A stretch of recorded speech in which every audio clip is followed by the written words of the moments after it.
नमस्कार। बिंदास हरियाणा की चुनावी यात्रा में हमारे साथ बीजेपी के वरिष्ठ नेता और हरियाणा सरकार में चेयरमैन सुभाष बराड़ा जी है। बराड़ा साहब, बहुत बहुत स्वागत है आपका। धन्यवाद सुरेंद्र जी। बराड़ा साहब, अगर हम आदमपुर उपचुनाव की बात करें तो 3 तारीख को जो है मतदान होना है, बहुत कम समय बाकी रह गया है। आप लगातार हल्के में जा रहे हैं, किस तरह का माहौल, किस तरह का समर्थन आप देख पा रहे हैं?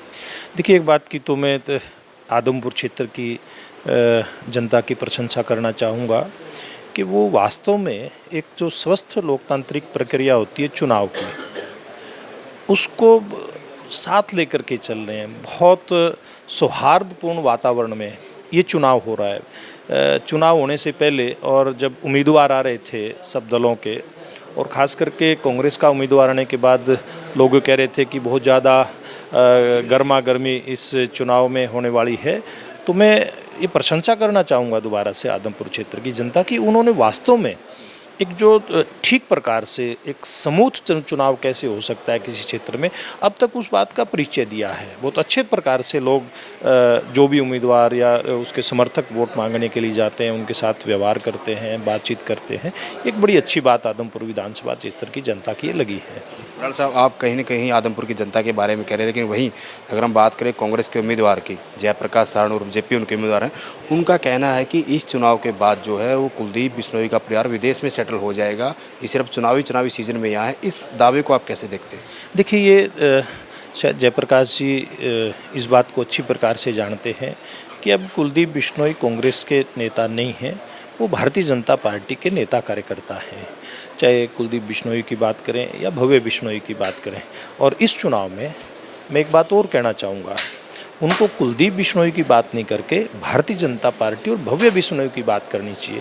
क्यों नहीं वो बात करते भव्य बिश्नोई की, क्यों नहीं बात करते वो चौधरी भजन लाल की, जिन्होंने इस विधानसभा क्षेत्र, ये बिल्कुल अंतिम छोर का क्षेत्र, हम लोग जो दूर दराज के गांव में जाते हैं आज दिखाई देता है।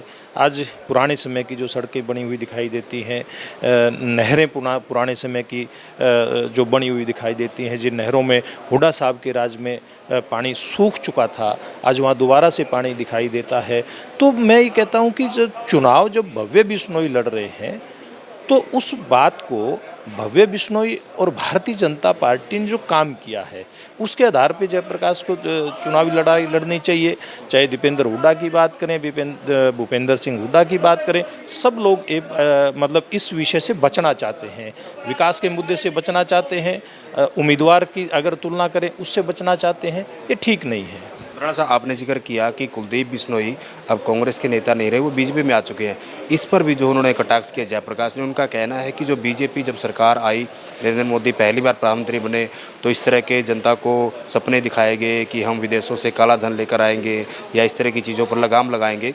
लेकिन काला धन लाने की बजाय जिन लोगों के पास काला धन है उनको कहीं न कहीं बीजेपी में शामिल करवा रहे हैं। और कुलदीप बिश्नोई पर सीधा सीधा आरोप लगाया कि ये जो है विकास की वजह से नहीं, ये कहीं न कहीं जो ईडी के इन पर कहीं न कहीं घोटाले इन्होंने किए या फिर इस तरह के छापेमारी जिन पर हो रही है, उसके डर से ये बीजेपी में आए। देखिए, ये जब इनकी पार्टी टूटती जा रही है तो उसमें कुछ ना कुछ तो झेप मिटाने के लिए अपनी बातें कहेंगे। राव इंद्रजीत सिंह 2014 के चुनाव से पहले भारतीय जनता पार्टी में आए, चौधरी वीरेंद्र सिंह भारतीय जनता पार्टी में आए, चौधरी धर्मवीर सिंह सांसद भिवानी वो भारतीय जनता पार्टी में आए।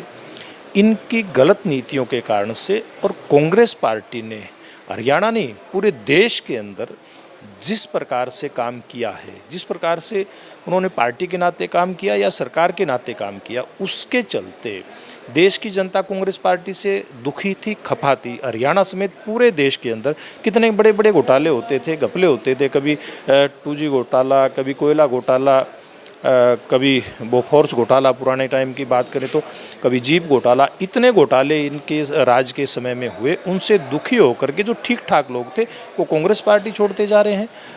और आज कई बार ये बात करते हैं इस प्रकार की एक व्यक्ति विशेष के ऊपर या किसी इस प्रकार का टारगेट करके चलते हैं। तो मैं इनसे पूछना चाहूँगा, इतने लोग जो मैंने नाम गिनाए, आज कई बार ये बात करते हैं कुलदीप बिश्नोई की घोटाले से बचने की बात करते हैं, कई बार कहते हैं कि एक अनुसूचित जाति का अध्यक्ष उदयभान को बनाया कांग्रेस ने, तब कांग्रेस पार्टी छोड़ करके आ गए। लेकिन मैं एक सवाल करना चाहूँगा कांग्रेस पार्टी के लोगों से, अशोक तंवर अनुसूचित जाति से आते थे, कांग्रेस पार्टी के अध्यक्ष थे, किस प्रकार का व्यवहार इन लोगों ने उनके साथ किया। कुमारी शैलजा अनुसूचित जाति की अध्यक्ष थी, किस प्रकार का व्यवहार इन लोगों ने किया। इनके विधायक और ये खुद जब वो प्रदेश अध्यक्ष थे अशोक तंवर या कुमारी शैलजा, जब कभी मीटिंग बुलाते थे ये हुड्डा साहब और ये सब लोग मीटिंग में नहीं जाते थे। तो ये कांग्रेस पार्टी का जो बेड़ा गर्क इन लोगों ने किया और अनदेखी के कारण, और भारतीय जनता पार्टी की सरकारें जो काम कर रही हैं देश में प्रदेश में, उससे प्रभावित होकर के सब लोग भारतीय जनता पार्टी में आ रहे हैं। अब इन लोगों को इस बात का इंतजार करना चाहिए। अभी चुनाव नज़दीक आ रहा है 2024 का लोकसभा का, उस समय किस प्रकार से और इनकी पार्टी में टूटन होगी, इस बात का इंतजार करना चाहिए इन लोगों को। बराड़ साहब, आपने कहीं न कहीं कांग्रेस पार्टी की कमियां गिनाई। वहीं हम इनेलो की बात करें, अभय सिंह चौटाला ने आरोप लगाया कि भूपेंद्र सिंह हुड्डा की और बीजेपी की सेटिंग है और कैसे कमज़ोर उम्मीदवार यहाँ दिया जाए तो बीजेपी के साथ सेटिंग करके जयप्रकाश जेपी को एक कमज़ोर उम्मीदवार के रूप में उतारा है। उनके इस आरोप को आप कैसे देखते हैं? देखिए, अभय सिंह चौटाला की बातों को मुझे नहीं लगता कि आज के दिन कोई गंभीरता से ले रहा है। वहीं बराड़ साहब, अंतिम सवाल है मेरा, अगर हम हरियाणा की बात करें तो गठबंधन सरकार को 3 साल हो चुके हैं। वहीं अगर बीजेपी की बात करें तो 8 साल का कार्यकाल हरियाणा में पूरा कर चुके हैं। इनके 8 साल के कार्यकाल को आप कैसे देखते हैं? देखिए, इस 8 साल में एक जो बड़ी बात हुई है हरियाणा प्रदेश में, पहले कुछ क्षेत्रों की सरकार होती थी, जैसे कभी सिरसा की सरकार, कभी रोहतक की सरकार, अब वो बीते ज़माने की बात हो गई है। अब जो सरकार है मुख्यमंत्री मनोहर लाल जी के नेतृत्व में सर्व समाज की सरकार और पूरे हरियाणा प्रदेश की सरकार है। अगर आज टेल तक पानी जाता है तो ये जो भी विधानसभा क्षेत्र हरियाणा प्रदेश में जिसमें टेल पे पानी नहीं पहुंचता वहाँ पर पानी पहुंचता है। ये नहीं अभी विशेष किसी नेता के क्षेत्र में पानी पहुंचता है बाकी में नहीं पहुंचता है। अगर मेरिट के आधार पर रोज़गार मिला है तो उस पूरे हरियाणा प्रदेश के बेरोजगार नौजवानों को मिला है। ये नहीं है कि किसी क्षेत्र विशेष या नेता विशेष के लोगों को रोज़गार मिलता है। इस प्रथा को तोड़ने का काम किया है तो इस 8 साल की सरकार में मुख्यमंत्री मनोहर लाल जी के नेतृत्व में हुआ है, बहुत बड़ी बात है। दूसरी ये बात है, केंद्र सरकार की योजनाओं का लाभ जितना ज़्यादा इन 8 साल में हरियाणा प्रदेश को मिला है, मैं कहता हूँ एक रिकॉर्ड की बात है।